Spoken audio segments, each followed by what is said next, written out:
ரொம்ப சிம்பிளான முறையில் ஒரு மட்டன் கிரேவி எப்படி பண்ணுறதுன்னு பார்க்கலாம். முதல்ல மசாலா வறுத்துக்கலாம். கொஞ்சமாக எண்ணெய் விட்டு ஒரு 4 வத்தலை நல்ல கருக வறுத்துக்கலாம்.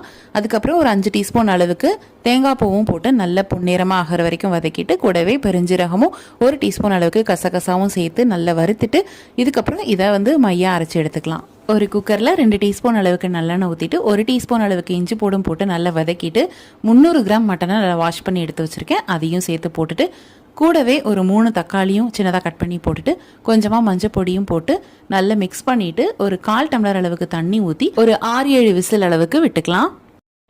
பேனில் 2 டீஸ்பூன் அளவுக்கு எண்ணெய் ஊற்றிட்டு 20 சின்ன வெங்காயத்தை சின்னதாக கட் பண்ணி போட்டுக்கலாம். கூடவே உப்பும் போட்டு நல்லா பொன்னிறமாக ஆகிற வரைக்கும் வதக்கி விட்டுட்டு நம்ம வேக வச்ச மட்டனையும் போட்டுக்கலாம்.